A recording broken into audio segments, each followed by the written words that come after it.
ವಿಚಾರದಲ್ಲಿ ಸಿಎಂ ಬೆನ್ನಿಗೆ ನಿಂತ ಶಾಸಕರು.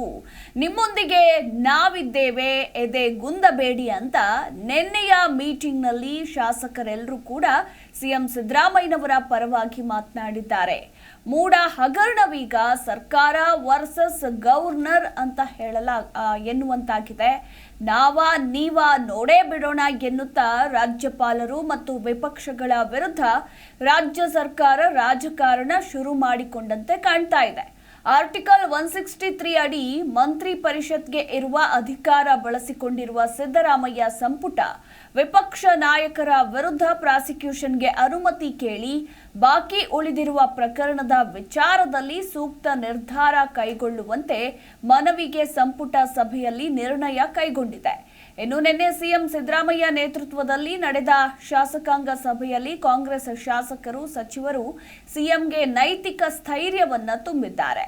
ನೀವು ಯಾವುದೇ ಕಾರಣಕ್ಕೂ ಎದೆಗುಂದಬೇಡಿ, ಕಾನೂನು ಹೋರಾಟ ನಡೆಸಿ ಅಂತ ಶಾಸಕರು ಸಲಹೆ ಕೊಟ್ಟಿದ್ದಾರೆ.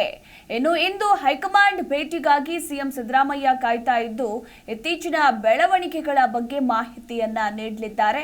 ನಿನ್ನೆ ನಡೆದಂತಹ ಮಂತ್ರಿ ಪರಿಷತ್ ಸಭೆಯಲ್ಲಿ ರಾಜ್ಯಪಾಲರ ಬಳಿ ಪ್ರಾಸಿಕ್ಯೂಷನ್ಗೆ ಅನುಮತಿ ಕೇಳಿ ಪೆಂಡಿಂಗ್ ಇರುವ 4 ಪ್ರಕರಣಗಳ ಬಗ್ಗೆ ಸೂಕ್ತ ಕ್ರಮ ವಹಿಸುವಂತೆ ಸಲಹೆ ರೂಪದ ನಿರ್ಣಯ ಕೈಗೊಳ್ಳಲಾಗಿದೆ. ಇನ್ನು ಈ ಮೂಲಕ ಮಾಜಿ ಸಿಎಂ ಎಚ್.ಡಿ. ಕುಮಾರಸ್ವಾಮಿ ಪ್ರಕರಣ, ಜನಾರ್ದನ್ ರೆಡ್ಡಿ ಪ್ರಕರಣ, ಮುರುಗೇಶ್ ನಿರಾಣಿ ಪ್ರಕರಣ, ಶಶಿಕಲಾ ಜೊಲ್ಲೆ ಪ್ರಕರಣಗಳ ಪ್ರಾಸಿಕ್ಯೂಷನ್ ಅನುಮತಿ ಮನವಿ ಅರ್ಜಿಗಳನ್ನು ಇತ್ಯರ್ಥಗೊಳಿಸಬೇಕೆಂದು ಸಲಹೆ ನೀಡಿ ನಿರ್ಣಯ ಕೈಗೊಳ್ಳಲಾಗಿದೆ.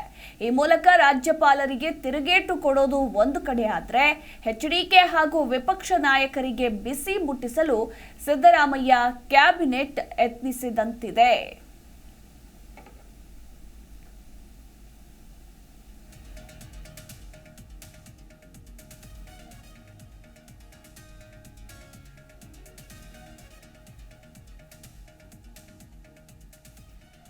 ಸಾಕಷ್ಟು ಕುತೂಹಲ ಕೂಡ ಮೂಡಿಸಿರುವಂಥದ್ದು. ಇನ್ನು ಇವತ್ತು ಹೈಕಮಾಂಡ್ ನಾಯಕರನ್ನ ಸಿಎಂ ಸಿದ್ದರಾಮಯ್ಯ ಭೇಟಿ ಕೂಡ ಮಾಡಲಿದ್ದಾರೆ.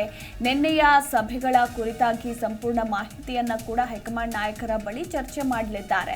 ಇನ್ನು ಹೈ ನಾಯಕರು ಕೂಡ ಸಿಎಂ ಸಿದ್ದರಾಮಯ್ಯಗೆ ಒಂದಷ್ಟು ಸಲಹೆ ಸೂಚನೆಗಳನ್ನ ಕೊಡುವ ಸಾಧ್ಯತೆ ಕೂಡ ಇರುವಂಥದ್ದು. ಹೀಗಾಗಿ ಸಾಕಷ್ಟು ಕುತೂಹಲ ಮೂಡಿಸಿದೆ.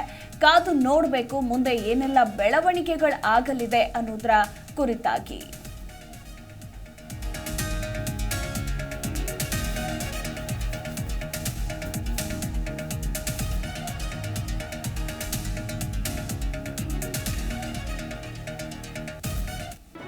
ಜಿ ಕನ್ನಡ ನ್ಯೂಸ್ ಈಗ ನಿಮ್ಮ ಮನೆಯಲ್ಲೇ ನೋಡಿ.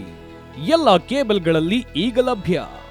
ಸನ್ Direct 292, Jio TV 1334, U digital 162, city cable 51, GTPL 17, Abhishek cables 821, Rockline telecommunication 51, Shri Basaveshwara number 60, Vinayaka digital number 53, In digital number 896ರಲ್ಲಿ ನಿಮ್ಮಿಷ್ಟದ ಜಿ ಕನ್ನಡ ನ್ಯೂಸ್ ನೋಡಿ ಆನಂದಿಸಿ.